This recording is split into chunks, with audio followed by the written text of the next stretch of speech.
Hola chicos, ¿cómo están? Espero que se encuentren súper bien. Bueno, el día de hoy voy a hablarles sobre el balance hídrico de Trauma Shock.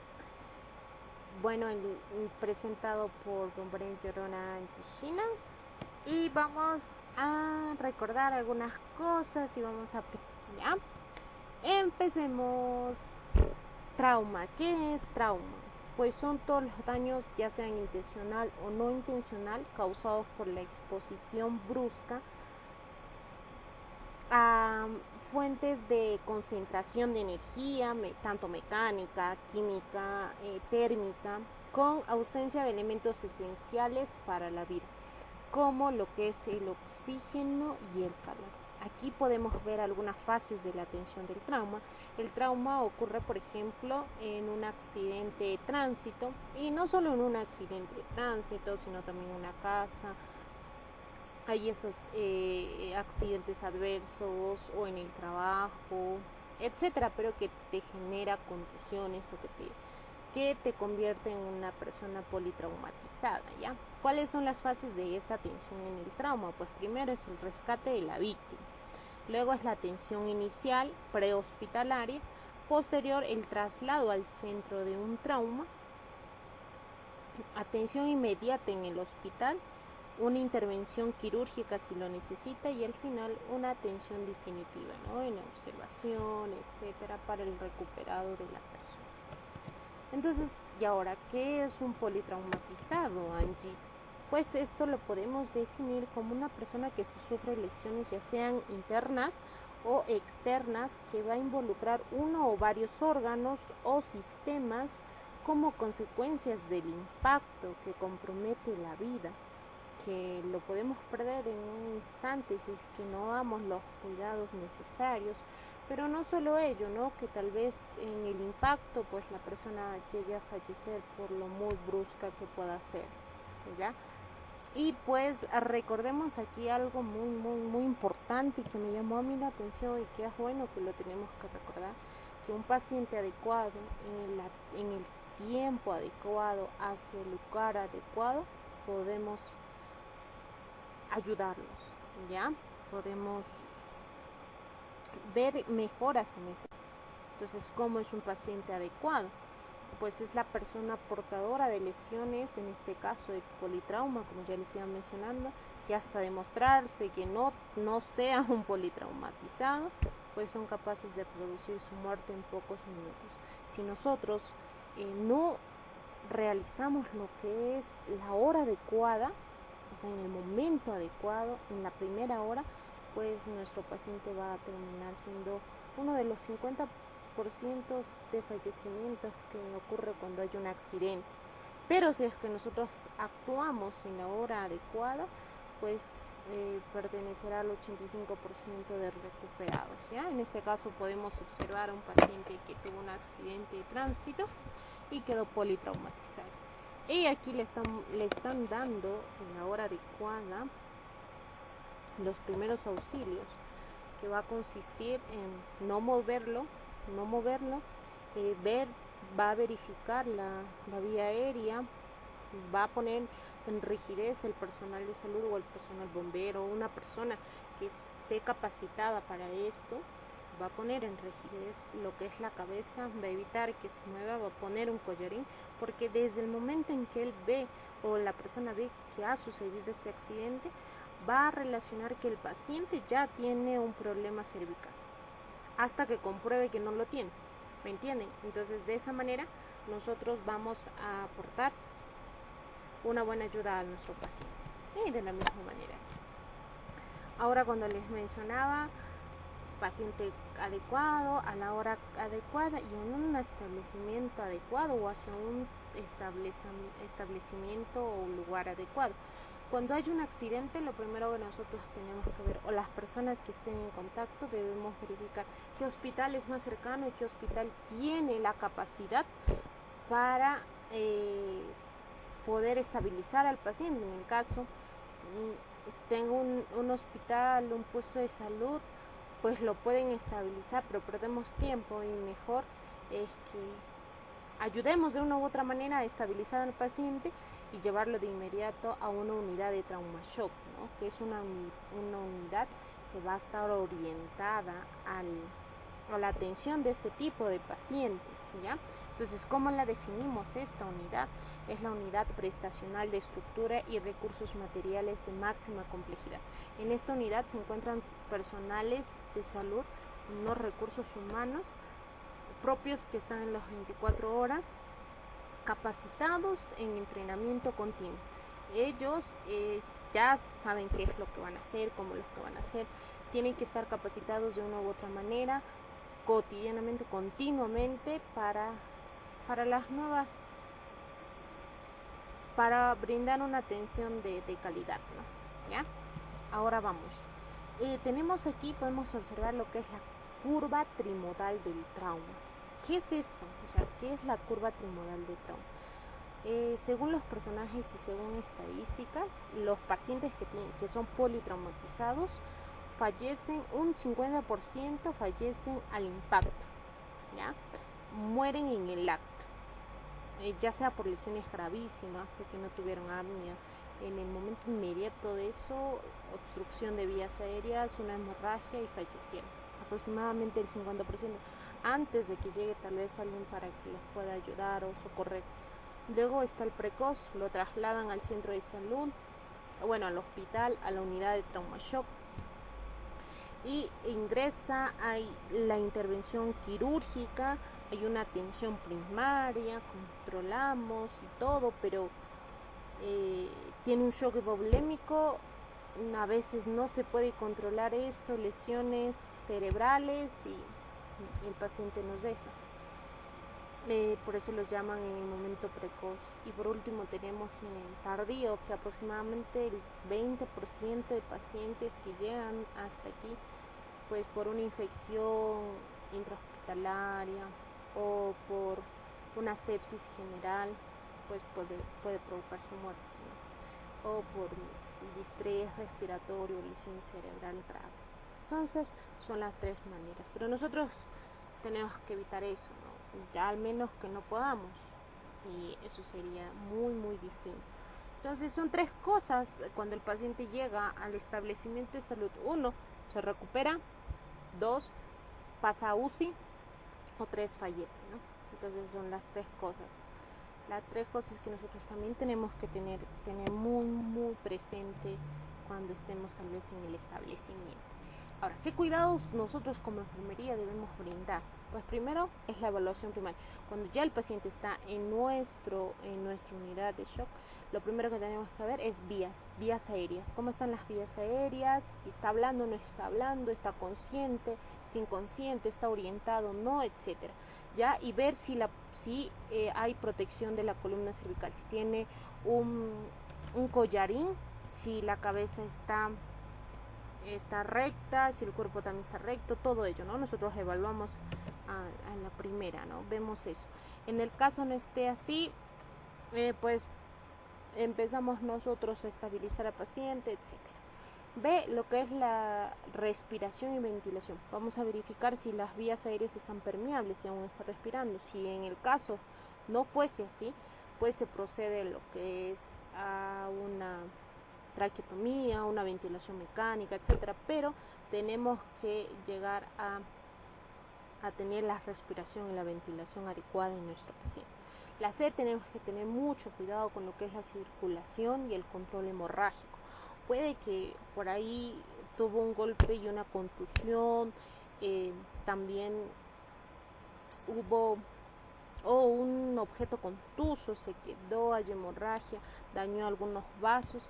Tenemos que controlar esa hemorragia porque si no se podría convertir en un shock hipovolémico y perdemos al paciente. Entonces tenemos que concentrarnos de esa manera también ahí, ser bastante observativas, controlar, ver y siempre estar activas en ese lugar, ¿no? Y saber lo que vamos a hacer, y todo lo que vamos a hacer tiene que ser correcto, porque tiene que ser en el momento, en la hora adecuada para salvar al paciente. La E, lo que es la exposición física con control de disculpen, lo que es la D, el déficit neurológico. ¿Y cómo vamos a ver esto? Pues vamos a utilizar la escala de Glasgow para ver cómo está. vamos a valorar al paciente, vamos a ver los reflejos que tiene para ver en qué situación se encuentra, ¿no? En qué grado de dependencia va a estar. Luego tenemos lo que es la exposición física, control de hipotermia. Recordemos que este paciente tuvo hemorragia, estuvo expuesto a un accidente muy brusco, a cosas muy contusas. Entonces nosotros tenemos que tener cuidado al retirar. Entonces lo que vamos a optar para retirar la ropa al paciente es cortar. Vamos a cortar y de esa manera también vamos a observar si hay alguna lesión que no se pudo ver, que no estaba tan expuesta como una herida o como una contusión, etcétera, ¿no? Entonces vamos a ver de esa manera. Ahora, en el transcurso de que estamos cortando, vemos que la tela de la ropa está pegada a la piel del paciente. Nosotros no vamos a jalar, no vamos a retirar bruscamente, porque eso generaría más complicaciones en nuestro paciente. Entonces nosotros tenemos que ver y retirar siempre con cuidado, ¿ya? Y por último, después de haber hecho eso, ¿no? Después de estar estables, vamos a controlar los signos vitales, cómo va la temperatura, cómo está, para tener estable a nuestro paciente. En el caso, bueno, no hay otra cosa o ya está inestable el paciente, hay que realizar una reanimación, ¿no? El RCP. Entonces luego ya viene lo que es la evaluación secundaria. Ya nuestro paciente tal vez ingresó a cirugía, está bien, lo evaluamos, cómo es un postoperatorio, en observación ya está controlado, está muy bien, hicimos el balance hídrico, etcétera. Entonces vemos y ya vienen los cuidados definitivos, siempre diagnosticando el estado de nuestro paciente, viendo cuáles son, qué tratamiento le voy a pasar, pero siempre voy controlándolo a cada hora, cómo va evolucionando, para evitar regresar a ello, ¿no? Y por ejemplo evitar un shock hipovolémico. Y por último, en el caso no podamos llevar al paciente, en el caso sea esa situación, lo que vamos a hacer es pues siempre brindarle un apoyo a la familia. Siempre recordemos que los enfermeros somos esa parte gemela, esa parte esencial que las personas necesitan, creer que hay personas, somos humanos y que no están solos y que la realidad es esa, ¿no? Entonces también nosotros tenemos que brindarle información correcta, no mentir en el diagnóstico de su familiar, para que ellos estén preparados, quieran o no quieran, o suceda o no suceda cosas peores. Entonces nosotros tenemos que brindar una información que sea correcta y siempre apoyándonos, ¿no? Y de esa manera serían los cuidados. Ahora les hablaba un poco de balance hídrico. Entonces, ¿y ahora qué es un balance hídrico? Bueno, recordemos, porque esto ya al menos hemos tenido alguna idea o hemos escuchado en algún servicio. Entonces vamos a definirla como la cuantificación. Es la cuantificación y el registro de todos los ingresos y egresos de líquido de un paciente en un determinado tiempo, y este tiempo va a ser medido en horas, ¿ya? Es decir, todo lo que ingresa tiene que ser igual a todo lo que sale, por así decirlo, ¿ya? Entonces esto tenemos que llevar a un equilibrio hemostático, ¿sí? Entonces todo lo que ingresa y todo lo que sale tiene que ser iguales. Por eso es que aquí podemos observar que hay una balancita, ¿no? Ingreso igual, vamos a llegar a lo esencial, ¿no? A lo que debería ser, ocurre. Recordemos también que el formato del balance hídrico son varios. Hay muchos formatos hídricos, pero no son distintos. O sea, no es la metodología que sea distinta, sino que siempre los formatos cambian, ya sea en los países, ya sea los países, las regiones, las provincias u hospitales, y en los mismos servicios también cambian. Por ejemplo, vemos el balance en pediatría, claro que es un poco más estricto, más estable, pero la mayoría se hace con el mismo procedimiento.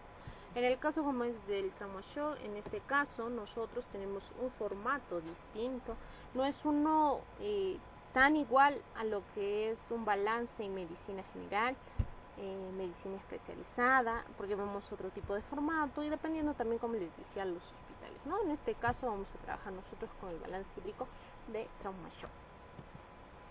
Ahora, entonces sigamos, entendamos que todos los ingresos, y diré que la cuantificación de los ingresos y egresos tienen que ser bien detallados, o sea, bien organizados. Recordemos que un mal seguimiento de estos puede ocasionar daños, daños como lo que es en el edema, y el más grave, el edema pulmonar, ¿no? Si hay mucho más ingreso, tenemos que estar alertas, algo está pasando, pues está haciendo retención de líquido. ¿Qué pasa? Nos ponemos a pensar y para evitar que haya un daño de lo que les mencionaba, ya un edema pulmonar. ¿Y qué pasa ahora si nosotros hacemos un mal seguimiento en lo que es un ingreso, no lo contabilizamos o no lo mencionamos? Pues podría demostrarnos que hay una retención y diré una deshidratación, ¿no? Más egresos, está saliendo líquidos, una deshidratación, vamos a ver, y esto va a generar algunos daños renales y a futuro pues el paciente va a tener consecuencias, ¿no? Como es una de ellas, la insuficiencia renal. Entonces nosotros tenemos que ser estar muy pendientes de estos datos, de esta cuantificación que se va a realizar para que nuestro paciente también al final. Ahora, en tanto ingresos como egresos, hay pérdidas sensibles e insensibles. Ahora, ¿qué llamamos lo que es sensible? Sensible es todo lo que nosotros podemos ver, podemos percibir, podemos medir, ¿ya? Como por ejemplo acá un ingreso sensible es todo lo que ingresa, lo que podemos ver, lo podemos medir, ¿ya? Ahora, aquí se encuentra lo que es el enteral.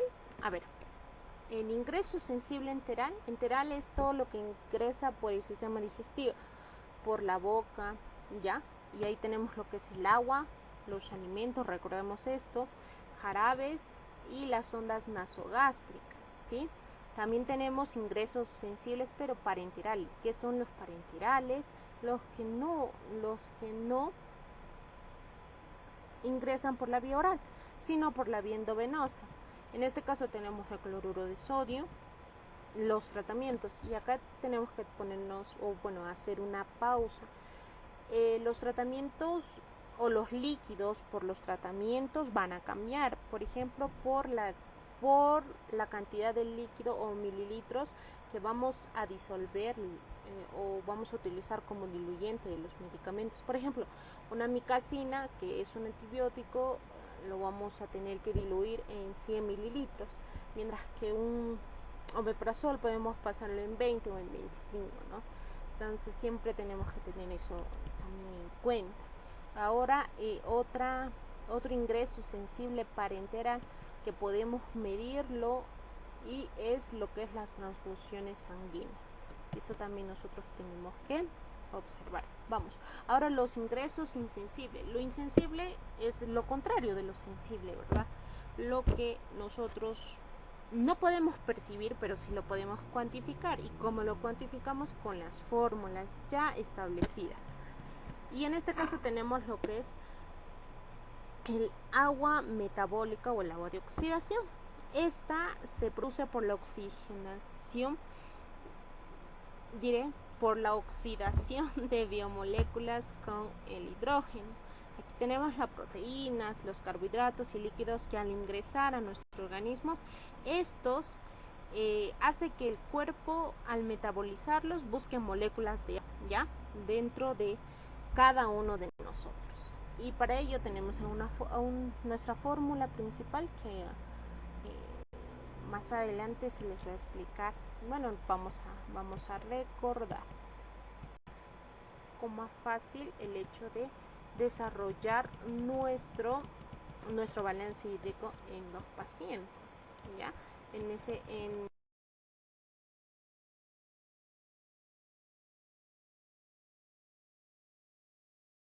ese aspecto nosotros tenemos que tener cuidado. Ahora vayámonos a las fórmulas, ¿no? Angie, ya me has hablado de fórmulas y fórmulas, entonces ahora explícame cómo son las fórmulas. Y pues sí, nuestra fórmula aquí para las pérdidas insensibles, pues cuando los signos vitales están normal, vamos a multiplicar el 0.5 por el kilogramo por la hora, es decir, en 24 horas. Aquí hay un ejemplo. Tenemos un paciente de 65 kilogramos por 0.5 y 24 horas me da 780 mililitros. Eso hallamos cuando los signos vitales son normales, ¿ya? Siempre debemos tener en consideración los signos vitales. Vamos, ahora cuando no hay signos vitales, cuando los signos vitales están alterados, recordemos aquí son cuatro aspectos. En lo que es cuando vemos que la temperatura está aumentada, nosotros vamos a decir que por cada 1 grado centígrado de más del valor normal se perderá 0.1 mililitro por kilogramo por hora, ¿ya? Entonces aquí tenemos el ejemplo. Nuestro tope, o sea, cuando no hay fiebre, es hasta 37.5 grados centígrados, 1 grado más es 38.5 grados. Entonces, ¿qué va a suceder? Tengo mi paciente de 65, multiplicaré por 0.1 por 24 y me da 156. Angie, ¿qué pasa si es 79? Entonces pondré 0.2 por 65 por 24 y así sucesivamente, ¿ya? Ahora vamos con la 2. Frecuencia respiratoria acumulada. Por cada 5 respiraciones de más del valor normal se perderá 100 mililitros en 24 horas. Entonces, lo normal en una persona adulta, las respiraciones es de 16 a 20. Si tengo 25 respiraciones, pues estaré perdiendo 100 mililitros en 24 horas. Si tengo 30, 200 mililitros y así sucesivamente. Y aquí tenemos lo que es la transpiración en el aspecto moderado intermitente de 500 mililitros por 24 horas, en lo que es moderado continuo 100 mililitros en 24 horas y un profuso cuando vemos sudoración excesiva 200 mililitros por 24 horas. Y posoperados cuando hay microlaparatomía de 30 a 50 mililitros, abdomen abierto entre 100 mililitros y tórax abierto 150 mililitros. Regreso. Ahora vamos con lo que es el desarrollo de la fórmula de ingreso insensible. Ahora nuestra fórmula para la agua metabólica va a ser lo que te salió el resultado de pérdidas insensibles entre 3. Así de fácil. Y de esa manera vamos a desarrollar nuestra agua de oxidación.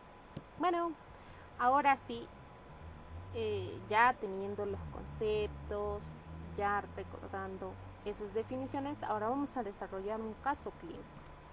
Jesús Córdoba, paciente de 30 años de edad con peso de 78 kilogramos, llega a la unidad de trauma shock con un traumatismo cráneoencefálico severo. Perdió funciones motoras, ya está estable, está en Glasgow 5, se encuentra con un catéter venoso central de 3 lúmenes, limpio y funcional. Los signos vitales o frecuencia cardíaca tiene 85 pulsaciones por minuto. Frecuencia respiratoria 19 respiraciones por minuto.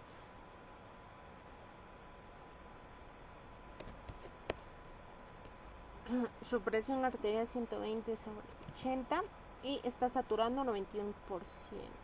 ¿Ya? Es decir que sus signos vitales están estables y eso ya nos va a dar alguna idea de lo que vamos a resolver más adelante, ¿sí? Empecemos. ¿Cuáles son las indicaciones médicas? Pues nos dice, vamos a pasar solución preparada, una solución de cloruro de sodio al 9%, este equivale a 1000 mililitros, más 10 mililitros de lo que es cloruro de potasio, más 8 mililitros de glucanato de calcio. La nutrición para tener total de 800 mililitros por 24 horas. Va a haber aspiración, vamos a tener que aspirar a nuestro paciente y administración de medicamentos. También tenemos que vigilar la curva térmica, no olvidemos eso. Ahora vamos con lo que es el tratamiento. Nos dice que vamos a pasar metamizol de una ampolla diluido en 100 cc.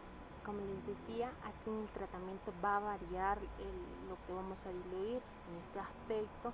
Es un antibiótico, es un analgésico y vamos a diluirlo en 100 cc. A la hora de, nos dice que a las 8, a las 16 horas y a las 24 horas. Metoclopramida vamos a pasarle vamos a administrar 20 miligramos cada 12 horas. El omeprazol 40 miligramos cada 24 horas. ¿Ya? Ampicilina 500 miligramos. Esta viene en una presentación de 2 mililitros. Dexametasona 8 miligramos en una presentación en 5 mililitros su primera dosis. También nos dice que le vamos a pasar una infusión de fentanil de 28 aforados a 500 mililitros para pasar 20.3 mililitros por. ¿Ya? Entonces nosotros, para hallar nuestro balance hídrico, tenemos que separar ingresos y egresos. En esta parte solo vamos a colocar todo lo que tenga que ver con ingreso. Un ingreso es la solución preparada, ¿no? Como ya está el cloruro de sodio, el 9 por 1000, más sus agregados, todo ello es 1018 mililitros en 24 horas. Pero nosotros, para hacer un balance hídrico en la unidad de trauma shock, tenemos que hacerlo estrictamente y calcular por hora. La calculación es por hora, ¿ya? La nutrición 800 mililitros nos dice en general, pero vamos a darle nuestro turno. Nuestro turno comienza de 7 a 1 y son 6 horas. Nosotros empezamos con el desayuno, ¿ya? Metamizol nos dice una ampolla 100 cc cada 8 horas, pero ya a las 6 le tocaría, a las 14 horas 22. Entonces en nuestro turno no estaríamos considerando este aspecto, ¿ya? Ahora vamos con el omeprazol. Nos dice que 40 miligramos cada 24 horas. Como nosotros le vamos a iniciar, empezaríamos a las 12 del día, ¿ya? Con 10 mililitros. Vamos, la metoclopramida 20 miligramos tiene una presentación de 20 en 2 mililitros. Esto lo vamos a diluir en 25 mililitros más 2 mililitros. Esto daría un porcentaje de 27 mililitros. La amoxicilina, pues lo vamos a diluir en 20 para pasarle 20 más lo que venía en la presentación, 5 mililitros, es un total de 25 mililitros. Dexametasona 8 miligramos en 5 mililitros diluido. Entonces, más lo que le vamos a pasar en 8 mililitros, nos daría un total de 13 mililitros. Y la infusión fentanil, que aquí ya nos dice por hora, que es 20.3, todas las horas que tengamos, ¿no? Entonces, en este caso, nosotros vamos a hacerle un ejemplo de 6 horas.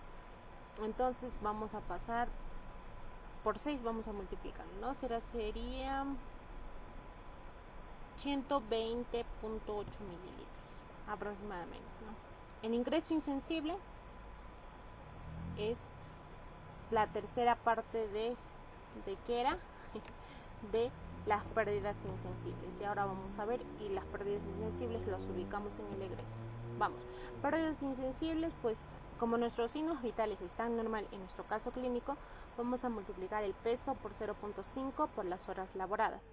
Es decir, nuestro paciente tiene 78 kilos, por 0.5 por 24 nos da 936 mililitros.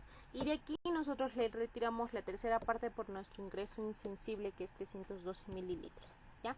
Nuestra aspiración de secreciones, en este caso vamos a suponer que secreción de boca es 10 mililitros y de las narinas es 15 mililitros. El paciente tuvo micciones en nuestro turno, 2 micciones, cada uno de 200 mililitros, un total de 400 mililitros. Y una evacuación mililitros. Muy bien. Ahora ya hemos sacado lo que es ingreso, nuestros egresos. Ahora todo ello lo vamos a llevar a nuestro balance. Entonces primero aperturamos nuestro formato. Recordemos aquí que en trauma shock se va a contabilizar cada hora. El balance tiene que ser estricto también, por eso se va a caracterizar, ¿ya?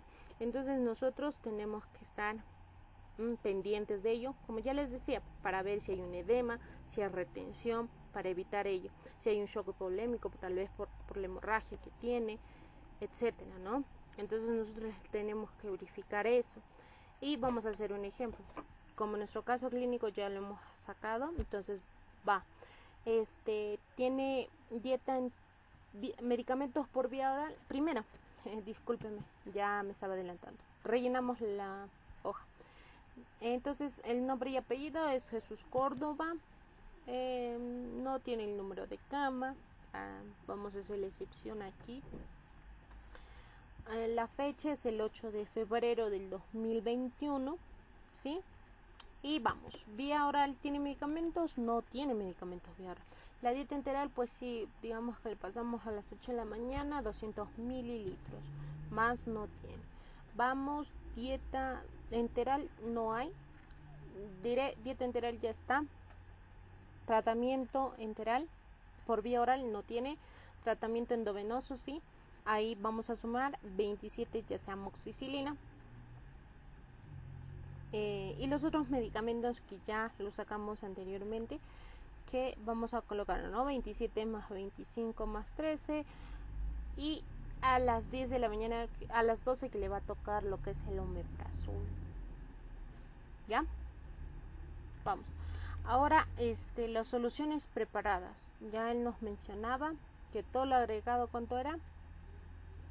1018 dividido en 24 por hora nos da 42.41. Entonces lo vamos a contabilizar por hora desde nuestro ingreso. 42, y así sucesivamente durante todas las horas que nos corresponde. Vamos con la infusión, nos dice que es 20.3 mililitros de fentil por hora. Entonces colocamos 20.3 y de esa manera. Ahora vamos a sacar nuestra agua de oxidación. Bueno, ya como sacamos es 312, pero yo lo quiero hacer un poco más estricto esto. Entonces, como yo quiero entregar mi reporte en las 6 horas, voy a dividir por turno mi agua de oxidación, que si ustedes no desean lo pueden poner directo, ¿no? En 24 horas 312. ¿Por qué hago yo esto? Porque como quiero entregar un reporte, quiero ver cuánto de egreso, cuánto de ingreso hay, si hay un problema o no, pues de esa manera lo voy contabilizando. Y por eso es que tengo 78 agua de oxidación, aunque eso sería la tercera parte de nuestra pérdida insensible, ¿ya? Ahora viene lo que es los egresos. En diuresis hubo 2 veces al día, de 200 cada uno, a las 8 y 12. Deposiciones a las 11 de la mañana. No hubo vómitos, no tuvo residuos gástricos. Secreción branquial tampoco. Secreción de boca sí, 10 mililitros. Y luego secreción de harina, 15 mililitros, ¿ya? Entonces nuestra pérdida insensible en este caso es 936, y de la misma manera lo dividí por turno para especificar, ¿ya? Puede en este caso contabilizar de esa manera. Y ahora vayamos con lo general. Vamos, ya se acaba nuestro turno, entonces vamos a contabilizar lo general. Dieta, sumado todo el tratamiento, 75, por solución tiene 254.46 y por infusión 121.8, ¿va? Lo sumamos todo ello con nuestra agua de oxidación a las 6 horas, es 729.6. Listo, en diuresis 400, vamos a deposición 200, 10, 15 más 234 nos da un total de 849. ¿Cómo hallamos un balance hídrico? Entonces vamos a restar. Primero, ingresos menos egresos, siempre recuerden, ingresos menos egresos. Entonces acá nos da un negativo de 119, quiere decir que acá hay una deshidratación, aquí algo está pasando, entonces nuestro paciente está mal, entonces tenemos que ver, ¿no? Nuestros resultados van a ser 3, ¿no? Positivo, negativo y neutro, que sería lo esencial. Positivo, ya como era, les decía que el resultado positivo nos puede decir que hay un edema, etcétera, y negativo es una retención, deshidratación, etcétera, ¿ya? Ahora, mira, En trauma shock a veces los pacientes no se quedan más de 6 horas, un día, ¿no?